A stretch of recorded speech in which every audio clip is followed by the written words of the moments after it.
Olá, meus amigos, bom dia! Juntos mais uma vez para mais um vídeo para falarmos de um capítulo da Bíblia. Lembrando a você que ainda não se inscreveu em nosso canal, faça isso, vai até o YouTube, o canal chama-se Antônio Lima Braga Júnior. Você vai lá, faz a sua inscrição para você receber as notificações dos nossos vídeos conforme são postados. Na semana passada nós falamos sobre traição, prisão, acusação, julgamento, condenação, sofrimento, castigo, crucificação e morte do nosso Senhor Jesus Cristo. Mas hoje, no 24º e último capítulo do livro de Lucas, nós vamos falar sobre ressurreição. Após guardarem o sábado, que ia do pôr do sol da sexta-feira até o pôr do sol do sábado, aquelas mulheres reuniram com especiarias e perfumes e foram até o local onde Jesus estava sepultado. Esse processo de especiarias e perfumes nada mais é que o mesmo processo de levar flores nos túmulos, muito comum aqui no nosso mundo ocidental. Mas elas acabaram sendo surpreendidas com a presença de dois anjos que disseram, como está lá no versículo 6, ele não está aqui, ressuscitou. Lembre-se do que ele lhes disse quando ainda estava com vocês na Galileia. Os anjos perguntaram: por que procuras o que está vivo entre os mortos? Frequentemente, meus amigos, encontramos pessoas procurando Deus entre os mortos. Muitos estudam a Bíblia como se ela fosse um mero livro ou um documento histórico. E vão à igreja como quem vai homenagear os mortos. Mas Jesus não está entre os mortos. Jesus está vivo e ele reina no coração dos cristãos. A ressurreição de Jesus é o principal fator da história cristã. Por ela, a igreja é edificada. Sem a ressurreição, não existiria nenhuma igreja cristã no mundo. Existem outras religiões com sistemas e conceitos fortes sobre a vida após a morte. Porém, somente o cristianismo tem um Deus que se tornou humano e que morreu e ressuscitou com poder e glória para governar para sempre.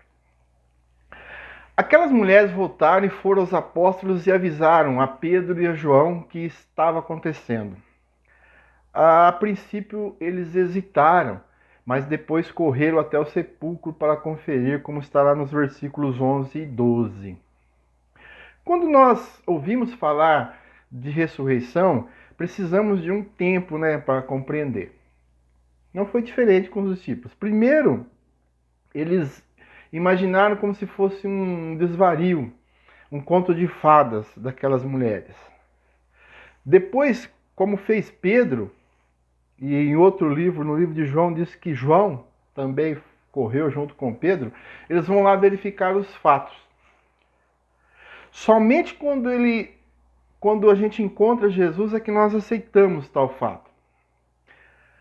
Para quem lê a Bíblia ou ouve algum texto dela, mas não está aberto para a palavra, e só vê um livro histórico, dificilmente vai acreditar na ressurreição. Mas quando Cristo encontra-se com ela, os seus conceitos são modificados. A partir do versículo 13, conta-se a história de dois discípulos que estavam a caminho de Emaús. Emaús era uma aldeia próxima de Jerusalém. Nesse texto a gente pode notar que esses discípulos estavam no caminho errado, ou seja, Se todos estavam em Jerusalém, eles estavam indo por uma aldeia, eles estavam no caminho errado, longe da comunhão dos cristãos que estavam naquela cidade. Muitas vezes nós nos concentramos em nossas decepções e nos afastamos de Cristo. Ocorre muito quando você perde um ente querido, quando você tem um ente querido entre a vida e a morte, quando você perde o seu emprego, quando você perde o seu namorado, quando você sofre decepção, quando você perde a sua esposa, enfim, uma série de fatores, e você começa a olhar somente para as suas decepções e esquecem e se afasta de Jesus Cristo. Somente quando procurarmos Jesus em nossas vidas, nós vamos desfrutar do poder e da glória que Ele tem para nós. Esses discípulos que iam nesse caminho, o caminho de Emaús, como muitos ali em Israel, acreditavam em um Jesus que libertaria o povo do jugo dos seus inimigos, que naquele contexto era o governo romano. A maioria dos judeus acreditavam nas profecias do Antigo Testamento, mas com o surgimento de um Messias que seria um líder militar, cheio de pompa, político da nação, eles não percebiam que, na verdade, Jesus veio para nos libertar do pecado, da escravidão do pecado, que é muito maior do que o jugo que qualquer reino poderia colocar sobre eles. Foi por isso que após a morte de Jesus, eles haviam perdido a esperança, não entendendo que era justamente o contrário. Os discípulos que estavam no caminho de Emaús sabiam que Jesus tinha ressuscitado, pois as mulheres já haviam falado. Mesmo assim, estavam tristes. Hoje em dia não é diferente. 2000 anos se passaram com evidências irrefutáveis, mas muitos e muitos e muitos ainda duvidam.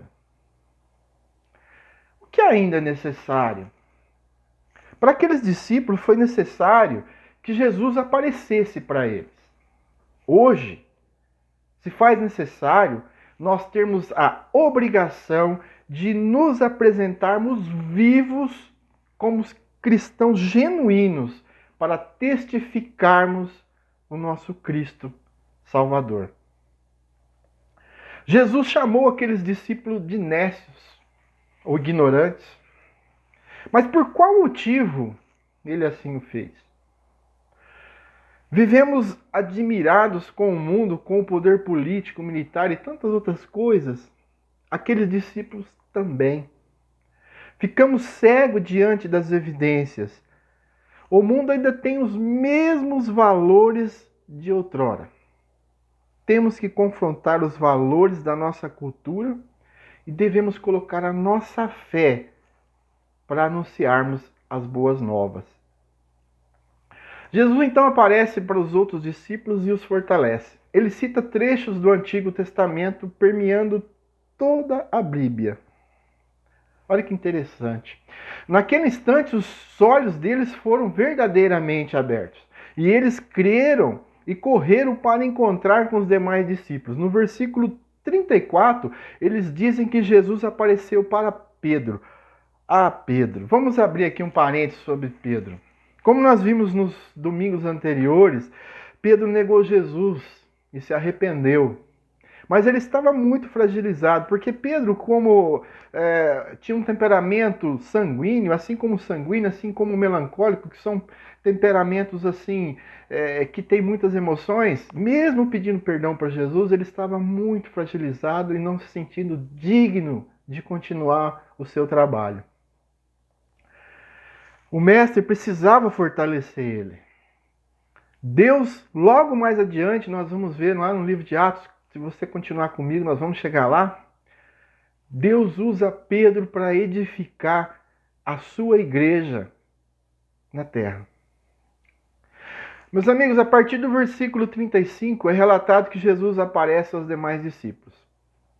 O corpo ressurreto de Cristo não era uma visão de fantasma, pois os discípulos o tocaram e ele ainda se alimentou com eles. O corpo de Cristo não era como o corpo humano de Lázaro que ressuscitou, porque ele conseguia ir de lugares para outros lugares que nós ainda não podemos. O corpo de Cristo era como um corpo imortal que nós receberemos por conta na ressurreição.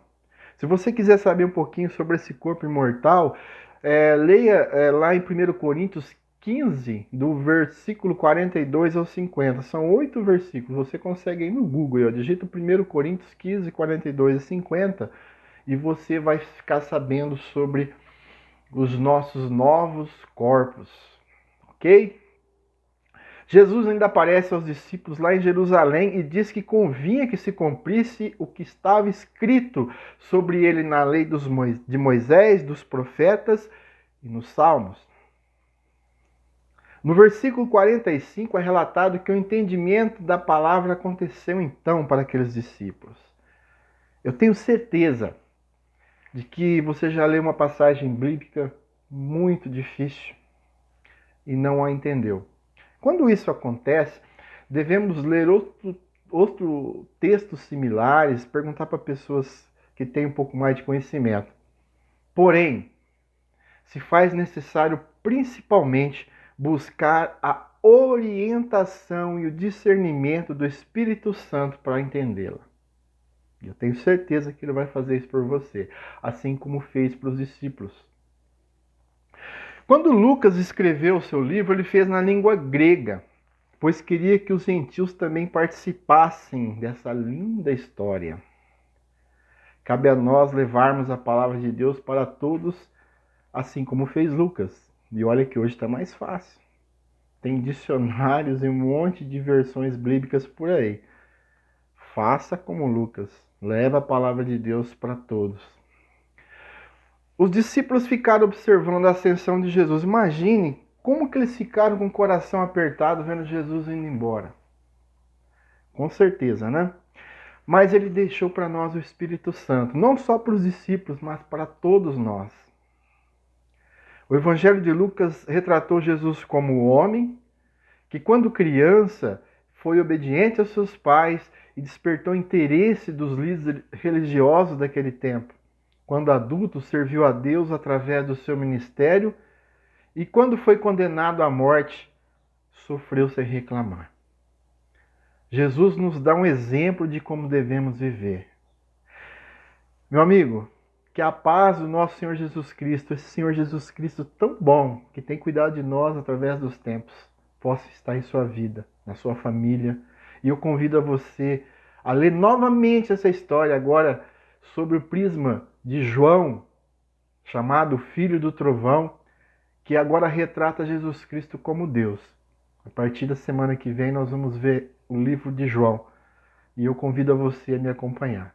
Que Deus abençoe a todos.